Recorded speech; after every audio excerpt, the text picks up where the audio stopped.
WYMT Mountain News Weekend Edition.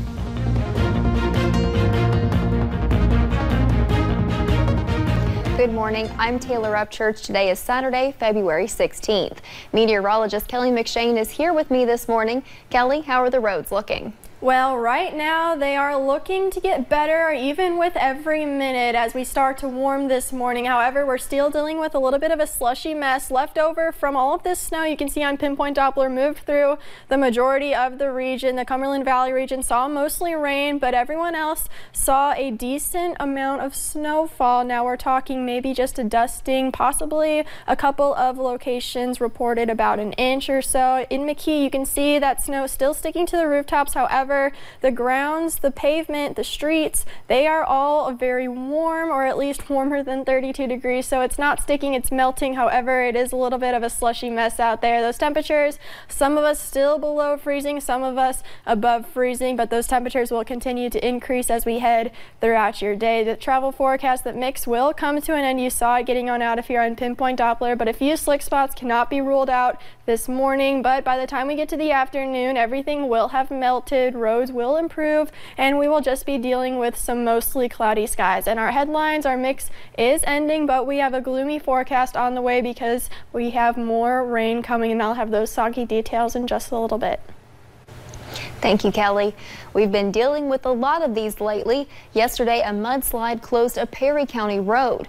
Officials say a mudslide happened sometime yesterday afternoon on Kentucky 451, also known as Christopher Road, near the county garage. Workers with Kentucky Transportation Cabinet say they hope to have the road cleared today.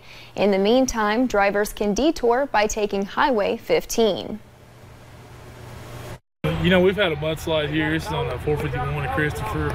We've had a lot of rain recently. It looks like it's going to probably take today, possibly tomorrow, to get this cleaned up.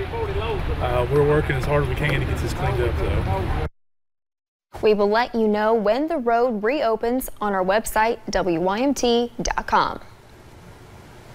And the Whitley County suspects accused of killing Billy Lawson appeared in front of a judge for the first time yesterday. WYMT's Hannah Reynolds has more from District Court in Corbin.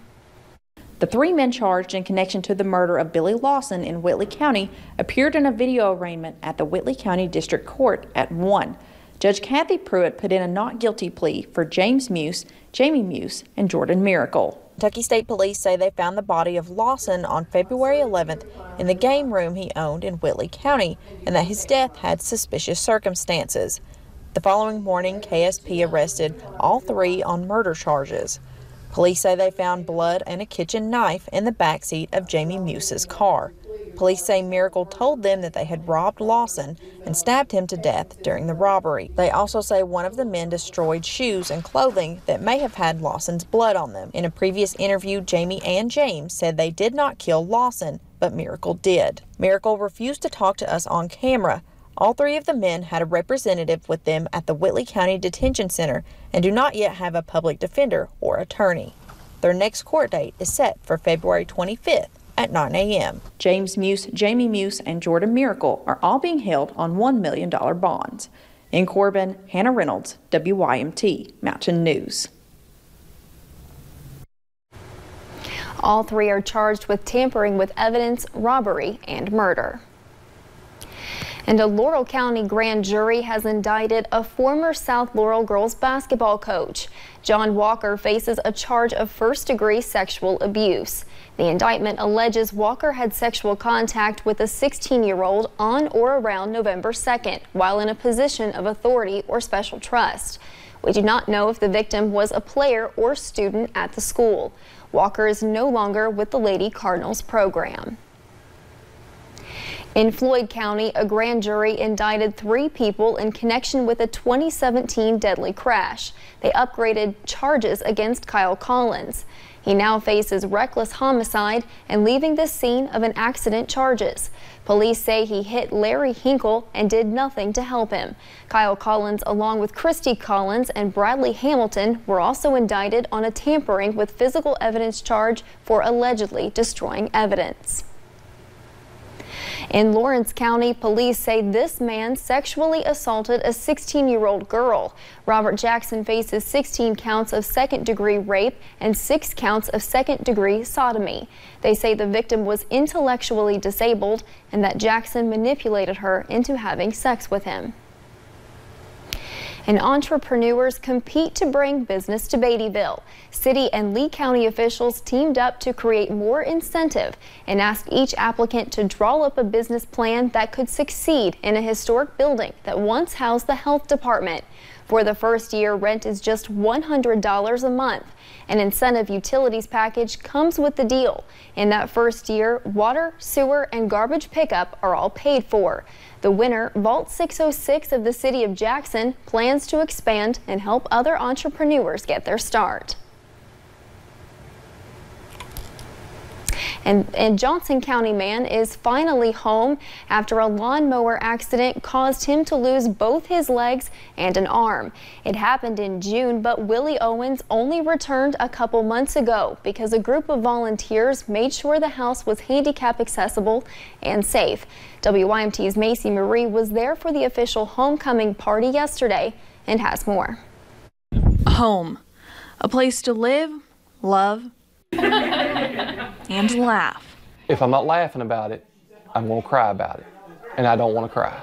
Willie Owens says he will never take this house for granted. It's basically a whole new home. In June, Owens was finishing up mowing his lawn when an accident happened, causing him to lose both his legs and an arm, and he suffered burns to most of his body. Was taking the lawnmower up the hill, and that's when it flipped. He spent months fighting for his life and defied odds when he was cleared to go home. I had a lot of help from above, I'll say. And the journey back here was not an easy one. Owens needed somewhere he could wheel around safely. Volunteers with Christian Appalachian Project stepped in. An opportunity to show off and do what we do best.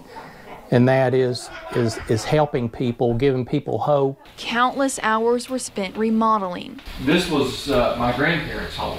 Owens says he's forever grateful to those who helped. And it's so great to know that the communities still come together. Knowing the house was rebuilt with love. In Johnson County, Macy Marie, WYMT Mountain News. Members of Christian Appalachian Project say that more than 90 people came together for the remodel. Some things that were done include adding ramps, widening doorways, and adding a new shower. And coming up on Mountain News this morning, so far little progress has been made regarding Kentucky's pension crisis. We have the details. And later, we will check in with Jason Lindsay to see what he is working on for us in this morning's Hooked on Science segment. The rain and the snow will come to an end, but even more rain is on the way. I'll break down the details coming up next.